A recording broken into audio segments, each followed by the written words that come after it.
Nous sommes mercredi 31 décembre 2025. Mesdames et messieurs, bonsoir et merci pour votre fidélité à nos programmes. C'est l'heure de 18h de l'information sur Chirfla TV. Sensibilisation contre la consommation de la drogue et autres stupéfiants par les jeunes, c'est le thème autour duquel s'est tenue une conférence débat organisée par le club Imam Ali Alassako Djamasako dans le cadre des activités commémorant l'anniversaire de l'imam Ali. C'était en présence de la présidente d'honneur Tanti Madame Haïdara Adratou Tunkara. On fait le point avec Samaïra Sanogo. Ici, c'est la cour de la Médersa Sadizi Ouaza de Bangoni Djanginebougou. Elle est prise d'assaut par les responsables des jeunes, représentants des forces de sécurité, syndicats des conducteurs, leaders religieux, tous venus pour répondre à l'invitation du club Imam Ali Alassako Djamasako, qui, sous l'égide de sa présidente d'honneur Haïdara Tantidjara Tunkara, organise ce cadre d'échange et de sensibilisation sur la consommation de la drogue par les jeunes. Les stupéfiants sont devenus un danger pour les jeunes de la société. Depuis l'an passé, nous avons fait une conférence, mais c'était dans la mosquée. Cette fois-ci, nous avons jugé nécessaire d'extérioriser la conférence pour atteindre nos cibles directes, particulièrement les jeunes qui sont vraiment les consommateurs de ces stupéfiants. Donc l'objectif c'est de sensibiliser les jeunes à abandonner la consommation de ces stupéfiants qui ont des conséquences néfastes sur leur santé physique ainsi que mentale. Et dans la prise de ces stupéfiants-là, ça joue sur le développement de la société même, vu que l'avenir de la société porte sur les jeunes. Venus de tous les bords pour la circonstance, les participants au terme des travaux se réjouissent de la qualité de l'exposé des conférenciers. La conférencière a abordé des sujets par rapport à la famille d'abord, particulièrement le rôle dont les parents doivent jouer vis-à-vis des jeunes, et ainsi que les autres membres de la société aussi. Et il y a des aspects aussi par rapport à la religion même qui ont été élaborés aussi, abordés par notre cheikh. Donc je suis vraiment satisfaite. Tous les aspects ont été abordés et les jeunes ont été sensibilisés ainsi que les parents aussi. Chacun n'a qu'à prendre ses responsabilités pour la bonne marche de cette société. À l'instar des années précédentes, cet espace est mis à profit par les conférenciers en face d'une assistance dévouée pour revenir sans langue de bois sur les séquelles de la consommation des stupéfiants dans la société. Nous avons beaucoup appris et on sait que la drogue, les stupéfiants en général, détruit surtout la santé physique de l'individu. Ça détruit aussi la santé mentale. Et ce qui peut aussi compromettre à notre avenir. Non seulement l'avenir scolaire des jeunes qui étaient là, massivement représentés, et aussi l'avenir professionnel. Donc ça veut dire que nous devons tous avoir de bons comportements et au niveau de la famille, surveiller les enfants et toujours discuter avec les enfants pour en tout cas qu'ils ne permettent pas d'aller assister avec des personnes, de faire des mauvaises collaborations. Donc c'est surtout ce qu'on a appris. De plein pied dans la lutte contre l'usage des stupéfiants, les représentants des forces de l'ordre et de la sécurité ont de vive voix salué la tenue de ce cadre avant de demander aux consommateurs de s'en débarrasser pour leur bonheur. Je trouve que la conférence est une bonne initiative vu que le phénomène de la drogue gangrène notre jeunesse et qui va à la dépravation. Si on arrive à perpétuer de telles occasions, c'est vraiment salutaire. C'est une sensibilisation et une alerte des plus hautes autorités de ces pays pour prouver des mesures adéquates afin de prévenir à la propagation de ces fléaux. De telles initiatives peuvent contribuer vraiment à lutter farouchement contre la prise de drogue dans le rang de la jeunesse.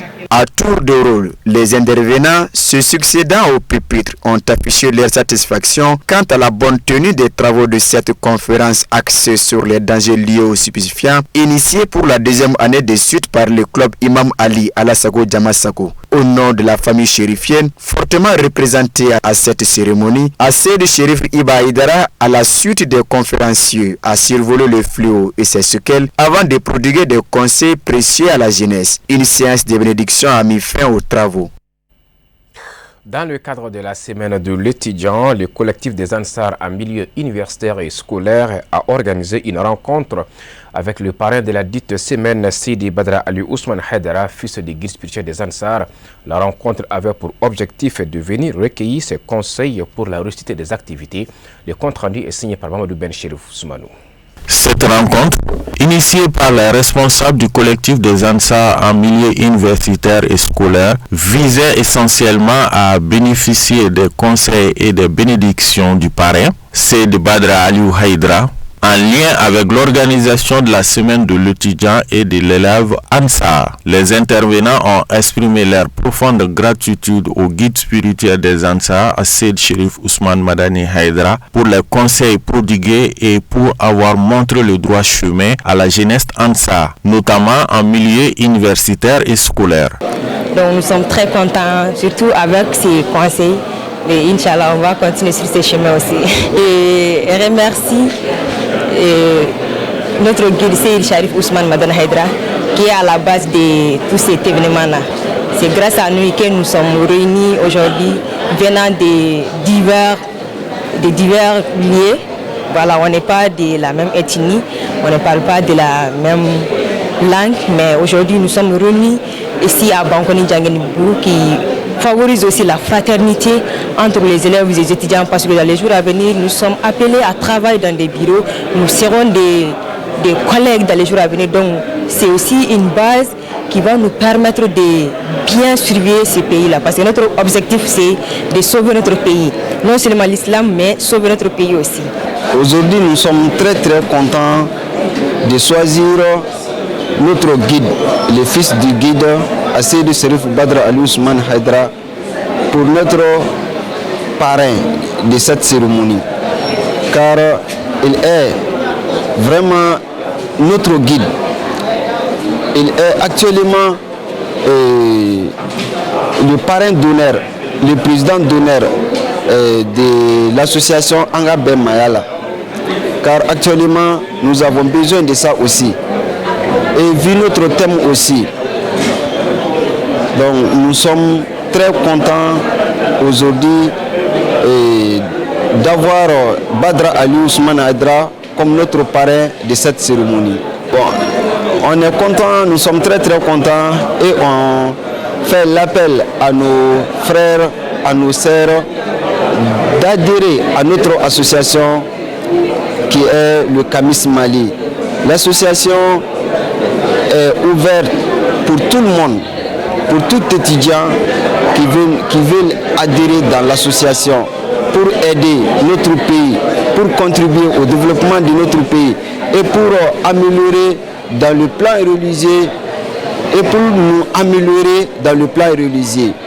Donc on fait l'appel à notre camarade, à toute la jeunesse malienne d'adhérer dans notre association pour être vraiment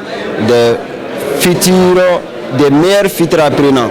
Prenant la parole, Seydi Badra Ali Haidara, parrain de la semaine de l'étudiant et de l'élève Ansar, a salué l'initiative des élèves et étudiants. Il les a encouragés à poursuivre leurs efforts tout en les assurant que son soutien ne fera jamais défaut. Et les a également exhortés à persévérer dans leur objectif noble qui consiste à promouvoir et protéger l'islam authentique en milieu universitaire.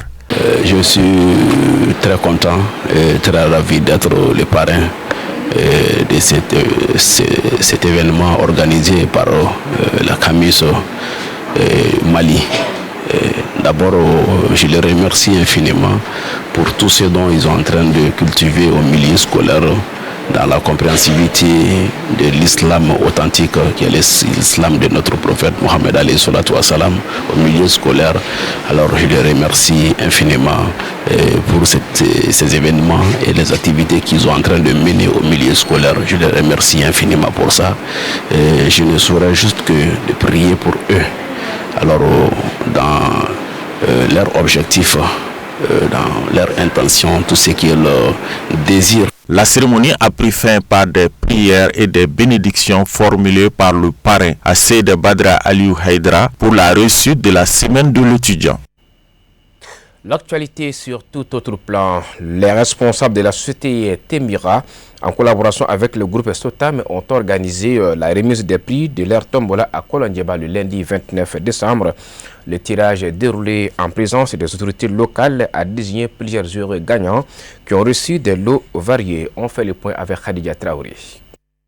La journée a été marquée par des performances d'artistes créant une ambiance festive et conviviale. Cette initiative vise à promouvoir le Temira tout en soutenant les initiatives locales. Les habitants de Kolondieba plutôt, vraiment, ils ont été, comment dirais-je, bien accueillants. Donc vraiment, nous sommes venus pour les remettre certains cadeaux. Il y avait beaucoup de choses dont je ne peux pas trop citer, mais il y avait des motos, des réfrigérateurs, les télévisions. Ok, voilà. Donc même notre produit Temira, donc on les a offerts. Voilà. Il y a des téléphones, il y avait des téléphones aussi. Cette journée de Grand Tombola n'est pas seulement une occasion de récompense, mais c'est aussi un moment de reconnaissance envers vous, nos fidèles partenaires commerçants, nos consommateurs qui contribuent chaque jour à faire du Temira un choix de première qualité dans presque tous les foyers de la ville de Kolondieba. Les récipiendaires, visiblement émus, ont exprimé leur sentiment de joie. Vraiment, je suis très ému, très content ce soir, puisque vraiment je ne m'attendais pas à ça. Vraiment, les mots me manquent vraiment. Je suis tellement content, tellement ému, que vraiment ça va m'enlever maintenant. J'avais même commencé à économiser, j'avais même commencé à épargner pour m'acheter un nouveau engin. Donc là maintenant, je sais que l'argent, comme le préfet vient tout de suite de le dire, l'argent que j'avais mis de côté pour maintenant m'offrir un engin neuf, maintenant je vais l'utiliser pour encore aller acheter Temira et aller revendre aussi dans la brousse, Inch'Allah, si Dieu le veut bien. La population de Kolondieba a souligné l'importance de cette initiative ainsi que le rôle central du promoteur à promouvoir de l'emploi pour la couche juvénile. Et en tant que femme, vraiment d'avoir créé le Temira, ça non seulement en plus de la consommation, ça crée de l'emploi aussi. Parce qu'il y a pas mal de jeunes de Kolondieba qui sont employés par Taïrou Touré. Donc on lui salue très bien. Les autorités locales ont salué cette démarche du ressortissant du cercle de Kolondieba. M. Touré, à travers sa société Sotram,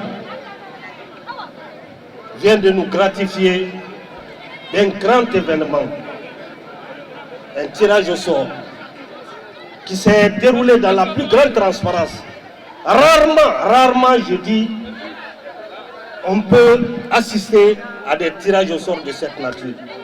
Du matin jusqu'à 15h passées, tout le monde est resté sur place. Et ça en valait la peine. Il nous a donné, vous les jeunes, en tout cas, il nous a donné une leçon d'entrepreneuriat. Et il nous a donné des matières, des frigos, des panneaux solaires, même des motos, pour que la jeunesse s'en sert pour rentabiliser. Toutes ces motos doivent être des moyens de véhiculer les produits Mira à travers la région. Cette activité qui a été une occasion pour la population de Kolondieba de se divertir en cette fin d'année a également permis à plusieurs gagnants de remporter différents lots tels que des réfrigérateurs, téléphones portables, motos, panneaux solaires, bassins, t-shirts, entre autres. Vivement la prochaine édition. Le condensé de l'essentiel de l'actualité en brève en image commenté par Moussa Fomba. Résultat partiel de la présidentielle en Guinée, l'actuel dirigeant dispose d'une large avance. La Direction générale des élections de la Guinée a dévoilé ce 30 décembre les résultats de 6 circonscriptions électorales de Conakry et de 9 autres de l'intérieur du pays selon les données relayées par les médias guinéens. Dans toutes ces circonscriptions, Mamadi Doumbouya recueille la majorité des votes. Par exemple, il obtient 97,82% dans la circonscription électorale de Kassa à Conakry, tandis que le candidat Adjamakale Kamara ne recueille que 0,64%. Dans la circonscription électorale de Somponia, il obtient 67,7% et Adjamakale Kamara 2,12%. Le général Mamadi Doumbouya au pouvoir depuis 2021, suite à un coup d'État, semble assuré de gagner dès le premier tour face aux autres candidats. Toujours d'après la DGE, le taux de participation au scrutin du 28 décembre était d'environ 85%. 6,77 millions d'électeurs étaient inscrits, répartis dans plus de 23 000 bureaux de vote à travers le pays et à l'étranger. L'escalade des tensions entre les Émirats arabes unis et le Royaume d'Arabie saoudite au sujet de la situation au Yémen constitue un nouveau défi pour la diplomatie américaine, a indiqué le Wall Street Journal. La confrontation entre les deux États du Golfe, note le Wall Street Journal, pourrait entraîner une escalade des hostilités dans une région déjà en proie au conflit. Le 9 décembre, Aïdarous Al-Zubaidi, président du Conseil de transition du Sud, fidèle aux Émirats arabes unis, a pris le contrôle des provinces orientales d'Hadramaout et d'Al-Mahra. Il a promis de créer, dans un second temps, les institutions du futur État yéménite dans le sud du pays. Jeudi, le ministère saoudien des Affaires étrangères a qualifié les actions des séparatistes d'escalade injustifiée et a appelé les Nations Unies à retirer leurs forces de ces régions. Le soir du 27 décembre, une source gouvernementale a indiqué à l'agence de presse Saba que Rachad Mohamed El Alimi, chef du conseil présidentiel de gouvernement du Yémen, avait sollicité l'assistance militaire de la coalition dirigée par l'Arabie saoudite. Mardi soir, la coalition arabe a mené une frappe aérienne sur le port de Moukalla, dans le Hadramaout. L'opération était limitée et visait des armes et du matériel militaire déchargé de 2 navires en provenance des Émirats arabes unis. Par la suite, Al-Alimi a signé un décret annulant l'accord de défense conjointe avec les Émirats arabes unis et exigeant le retrait des forces émiraties du Yémen sous 24 heures. Le ministère saoudien des Affaires étrangères a accusé les Émirats arabes unis de soutenir l'insurrection dans l'est du Yémen, la qualifiant de menace pour sa sécurité nationale. Washington est prêt à dialoguer avec Téhéran, mais l'option du recours à la force reste sur la table, a déclaré le président américain Donald Trump. J'espère qu'ils n'essaient pas de reconstituer leur base, car si c'est le cas, nous n'aurons d'autre choix que d'éradiquer très rapidement ces bases, a-t-il déclaré lors d'une conférence de presse conjointe avec le premier ministre israélien Benjamin Netanyahou. Trump a souligné que l'Iran pourrait avoir un comportement répréhensible, tout en précisant que cela n'était pas confirmé. Si cela se confirme, il y aura des conséquences très lourdes, peut-être plus lourdes que la dernière fois, a-t-il ajouté. Interrogé sur la possibilité que Washington engage des discussions bilatérales avec Téhéran, Trump a répondu par l'affirmative. Plus tôt dans la journée, Trump et Netanyahou s'étaient entretenus en Floride, dans une résidence appartenant aux dirigeants américains. En réponse aux nouvelles menaces du président américain Donald Trump, le président iranien Messaoud Pezeshkian a déclaré qu'en cas de nouvelle agression, Téhéran ferait regretter à l'ennemi ce qu'il a fait. La réponse de l'Iran à toute agression violente sera sévère et fera regretter à l'ennemi ce qu'il a fait, a-t-il écrit sur sa page X. Le 29 décembre, le président américain Donald Trump a déclaré qu'il était prêt à frapper l'Iran si Téhéran tentait de reprendre son programme nucléaire. Les États-Unis examineront en détail les renseignements relatifs à la tentative d'attaque de drones ukrainiennes contre la résidence officielle du président russe Vladimir Poutine, a déclaré l'ambassadeur américain auprès de l'OTAN, Matthew Whitaker. Selon le diplomate américain, de telles actions de Kiev seraient imprudentes ou contre-productives. Le ministre russe des Affaires étrangères, Sergei Lavrov, a déclaré plus tôt dans la journée à la presse que dans la nuit du 29 au 31 décembre, le régime de Kiev avait tenté une attaque terroriste contre la résidence d'État du président Vladimir Poutine dans la région de Novgorod à l'aide de 91 drones de combat à longue portée. Tous ces drones ont été neutralisés par les systèmes de guerre électronique russes, a-t-il précisé, ajoutant qu'aucun blessé ni dégâts n'était à déplorer. De son côté, le conseiller du Kremlin Yuri Ushakov a déclaré que lors d'un appel téléphonique avec Trump, Poutine avait attiré son attention sur l'attaque de Kiev, survenue presque immédiatement après les pourparlers américano-ukrainiens en Floride, et avait averti qu'elle ne resterait pas sans réponse. Le dirigeant russe a également indiqué à Trump que la position de Moscou dans les négociations visant à résoudre le conflit sera révisée.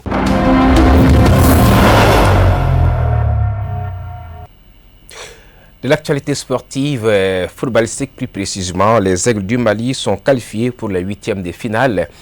Après avoir concédé un nul vierge de 0-0 face aux Comores, malgré ce score, les Aigles se qualifient avec 3 points et devront affronter le vainqueur de la rencontre Tunisie-Tanzanie donc la Tunisie. Donc les Aigles feront face à la Tunisie le 3 janvier prochain. Je vous propose d'écouter des réactions recueillies par notre envoyé spécial au Maroc, Issouf Koulibaly. Qualification difficile, non? Pas du tout. Je suis très content de ce que l'équipe a proposé. On n'a pas pris cette équipe comme à la légère. Il ne faut pas oublier que c'est une bonne équipe. Ils ont fait un très beau bloc contre nous. Après mi-temps, on a été très bon. On a vu le ballon, on a eu des situations et on était prêts, on était déterminés. Mais voilà, on a fait un match nul, on est qualifié. Pas forcément au niveau d'attaque, c'est toute l'équipe. Et c'est comme je vous ai dit, on a le temps pour bien préparer ces huitièmes de finale. Et les huitièmes de finale, ça ne sera pas comme des matchs de poule. Aujourd'hui, on n'a pas le temps de parler ce soir. Le plus important, c'était la qualification et on doit bien fêter ça. Et voilà, demain, on va bien préparer le huitième de finale. Là, c'est 4 finales, 4 très grosses finales. On va continuer à travailler, essayer de corriger les lacunes qu'il y a eu aujourd'hui pour s'améliorer lors des prochains matchs. Parce que là, c'est un coup KO, comme on le dit. Mais la semaine, Inch'Allah, on sait ce qu'on est venu chercher ici. On ne se presse pas, on est qualifié, on est content. Mais on oublie très vite, on va essayer de se concentrer sur directement le prochain match. On va revoir les vidéos, on va parler entre nous, on va continuer à travailler. Et Inch'Allah, les choses iront bien.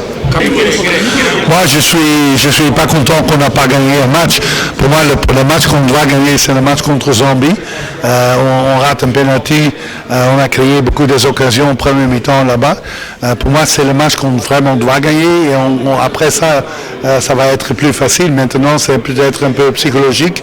On ne marque pas facile le but.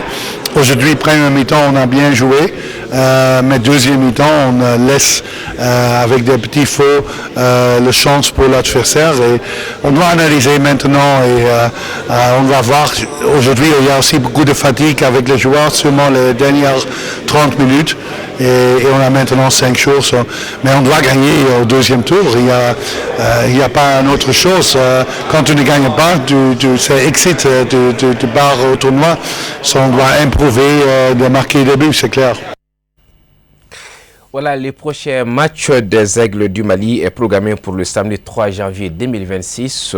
Ce sera au stade de Mohamed V de Casablanca. Nous sommes donc mercredi 31 décembre 2025, c'est la fin de l'année 2025. Au nom de l'équipe de réalisation, nous vous souhaitons très bonne, heureuse année 2026. Bonsoir.